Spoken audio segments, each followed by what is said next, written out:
এটাকে আবার তোমরা আসল আইশ্যাডো প্যালেট ভেবে ভুল করো না, কারণ এটা কিন্তু আমি মাটি দিয়ে তৈরি করে রং করেছি। আর আজকে তোমাদেরকে এই ভিডিওটার মাধ্যমে ওটাই শেয়ার করব যে কিভাবে কি এটাকে আমি তৈরি করে রং করলাম। হাই হ্যালো নমস্কার, আমি জয়ী। তোমরা সকলে কেমন আছো? তো দেখো, এই জিনিসটাকে তৈরি করার জন্য প্রথমে বেশ কিছুটা মাটি নিয়ে রুটিন মতো করে বেলে এরকম টাইপের দুটো শেপ দিয়ে নিলাম, অনেকটাই অর্ধ চন্দ্রাকার শেপ টাইপের। এন্ড প্রথমেই বলে রাখি যে দুটোর সাইজ কিন্তু একটু আলাদা হবে, তোমরা একটু ভিডিওটা ভালো করে দেখলে বুঝতে পারবে। তো যাই হোক, দুটো ওরকম করে তৈরি করে নেওয়ার পরে ওটাকে খুব ভালো করে জল দিয়ে মসৃণ করে নিয়ে আমি এখন তৈরি করলাম হচ্ছে আয়না। আর আয়না তৈরি করার জন্য না আমি হচ্ছে যে পাউডার দুধগুলো হয় না, ওটার কিন্তু প্যাকেটটাকে ইউজ করেছিলাম। তারপরে দেখলাম ওটা ভালো লাগছে না জন্য আমি লাস্টে কিন্তু ফয়েল পেপারের ব্যবহার করেছি। তো একটা ফয়েল পেপার নিয়ে কিন্তু আমি দেখো সার্কেল শেপে কাট করে নিয়ে ওই যে অর্ধবৃত্তাকার যে শেপটা মাটি দিয়ে আমি কেটেছিলাম ওটার মধ্যে কিন্তু যে ছোট সাইজটা ওটাতে কিন্তু দেখো এখানে আমি লাগিয়ে দিয়েছি আঠার সাহায্যে। আর বড় যে মাটির শেপটা আমি কাট করেছিলাম ওটার উপরে কিন্তু ওই যে ছোট সাইজটা ওটা দেখো এরকম করে সেট করে দিয়েছি। আর জিনিসটা যাতে একটু অ্যাট্রাকটিভ দেখায় সেই জন্য না চিকন চিকন কিছু কাদার রিং তৈরি করে নিয়েছি। তারপরে ওই কাদার রিং গুলো না ওই যে যেখানটা আয়না বসিয়েছি আর কি তার যে নিচের পোর্শনটা ওটাতে দেখো এরকম করে কিন্তু লাগিয়ে দিয়েছি। আর দেখো তুলি দিয়ে কিন্তু একটু ভালো করে মসৃণও করে নিয়েছি।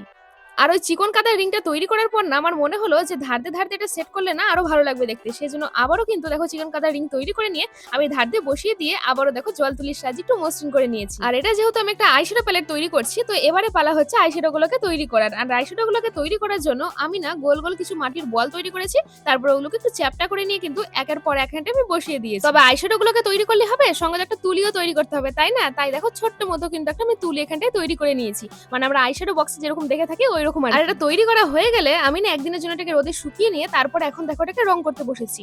আর রং করার আগে প্রথমে একটা প্রাইমারের বেস কালার দিয়ে নিয়েছি, তারপরে কিন্তু এর উপরে আমি রং অ্যাপ্লাই করেছি। প্রথমের দিকে ভাবছিলাম যে কি রং করা যায় কি রং করা যায়, তারপরে ভাবলাম যে তোমরা অনেকেই না গোলাপি রংটাকে খুব পছন্দ করো, আর এটা যেহেতু একটা মেয়েদের জিনিস তাই জন্য ভাবলাম যে গোলাপি রং করাটাই ঠিক হবে। সেই জন্য এখানটা দেখো একটু হালকা টাইপের একটু গোলাপি কালার আমি করেছি।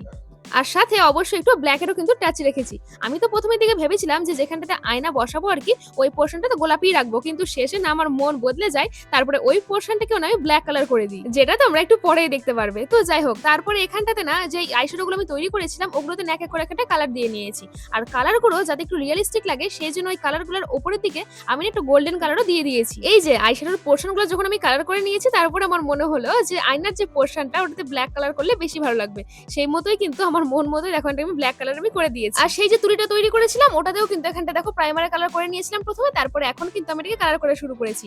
আর মাঝখান থেকে ব্ল্যাক কালার দিয়ে দিয়েছি, আর যে সাইডের পোর্শনটাতে ওটাতে একটু স্কিন কালার দিয়েছি, মানে আমরা যেমনটা রিয়েলে দেখে থাকি আর। আর সব থেকে শেষে যে আয়নাটা আমি তৈরি করেছিলাম ফয়েল পেপার দিয়ে ওটাকে দেখো এখানটা আমি আঠা দিয়ে সেট করে দিয়েছি। তো হ্যাঁ, এভাবে কিন্তু আমি তৈরি করে নিয়েছি মাটির একটি আইশ্যাডো প্যালেট। এবার তোমরা দেখে নাও যেটা তোমাদের কেমন লাগলো।